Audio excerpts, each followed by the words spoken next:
नमस्कार दोस्तों, आप देख रहे हैं द यूनिवर्सल योगी, एक ऐसी आध्यात्मिक यात्रा जहां हम हर कथा में छुपे उस सत्य को खोजते हैं जो हमारी आत्मा को छू जाता है।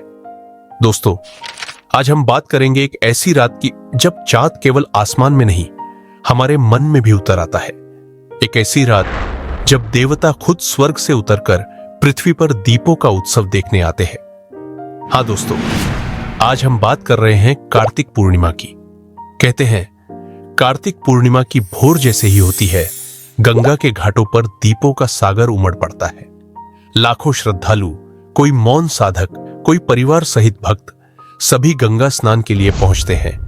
हर चेहरे पर भक्ति का तेज और हर हाथ में एक दीपक जो न केवल जलता है बल्कि भीतर की अंधकार को भी मिटाता है। शास्त्रों में लिखा है, कार्तिके मासी पूर्णाया स्नानम सर्व पापनाशनम, यानी कार्तिक पूर्णिमा के दिन किया गया स्नान मनुष्य को हर तरह के पापों से मुक्त कर देता है। पर दोस्तों, ये सिर्फ स्नान का दिन नहीं है, ये वो दिन है जब अधर्म पर धर्म की विजय हुई थी। कहा जाता है बहुत समय पहले 3 दुष्ट असुर थे, त्रिपुरासुर नाम के।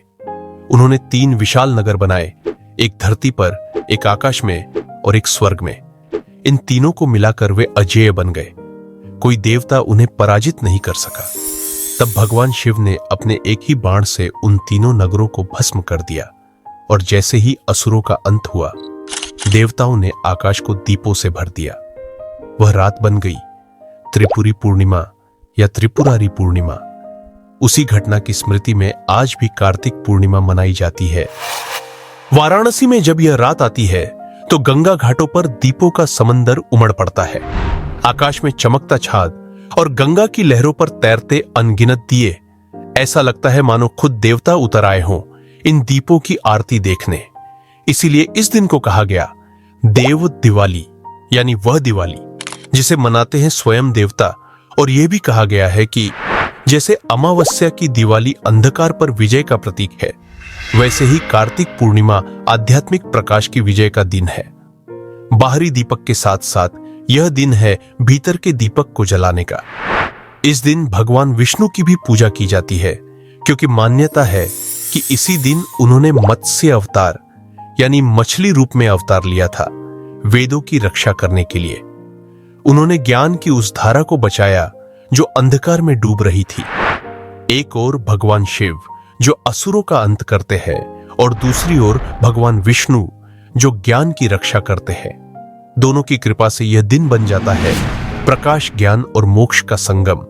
लेकिन यही बात इसे और खास बनाती है कि कार्तिक पूर्णिमा केवल हिंदू धर्म तक सीमित नहीं है। जैन धर्म में इस दिन को तीर्थ यात्रा का पर्व माना गया है। भक्त पालीटाना की पवित्र पहाड़ियों पर चढ़ाई करते हैं अपनी आत्मा को शुद्ध करने के लिए। वहीं सिख धर्म में यही दिन है गुरु नानक देव जी के जन्म का। वो आत्मा जिसने प्रेम, एकता और सच्चाई का संदेश दिया। सोचिए दोस्तों, एक ही दिन 3 धर्मों में 3 अलग रूपों में, पर संदेश एक ही, प्रकाश बनो। इस दिन लोग सुबह सुबह स्नान करते हैं, दीप जलाते हैं, भगवान को तुलसी पत्र अर्पित करते हैं। कई घरों में 365 दीप जलाए जाते हैं। साल के हर दिन का एक दीप। हर दीप एक प्रार्थना है, हे प्रभु, मेरे जीवन में भी यही प्रकाश बना रहे। वाराणसी, पुष्कर, हरिद्वार, नासिक, हर पवित्र धाम में इस दिन दीपों की गंगा बहती है। घाटों पर गूंजते हैं शंख, मंत्र और आरती के स्वर। और जब चांद अपनी पूर्णता पर होता है तो लगता है जैसे स्वयं प्रकृति भी आरती गा रही हो। दोस्तों, कार्तिक पूर्णिमा सिर्फ एक त्योहार नहीं, ये साल का आध्यात्मिक समापन है। पुराने अंधकार को छोड़कर नई शुरुआत करने का क्षण है।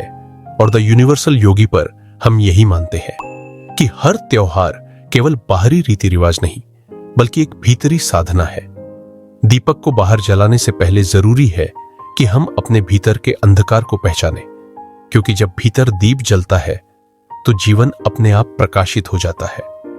तो इस साल जब कार्तिक पूर्णिमा की रात आए तो एक दीप केवल अपने मंदिर में नहीं, अपने मन में भी जलाइए और उस प्रकाश को फैलाइए अपने शब्दों से, अपने कर्मों से, अपनी करुणा से, क्योंकि असली दिव्यता वही है जहां दिल में प्रकाश जलता है।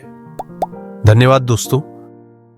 आप देख रहे थे द यूनिवर्सल योगी, जहां हर कहानी सिर्फ सुनी नहीं जाती बल्कि महसूस की जाती है। अगर इस कहानी ने आपके भीतर एक दीप जलाया हो तो इस वीडियो को लाइक, शेयर और सब्सक्राइब जरूर करें। नीचे कमेंट में बताइए आप कहां रहते हैं और आपके यहां कार्तिक पूर्णिमा कैसे मनाई जाती है। इसी शुभकामना के साथ आपसे अलविदा लेते हैं। प्रकाश बना रहे, भक्ति बनी रहे। जय शिव शंकर, जय विष्णु भगवान।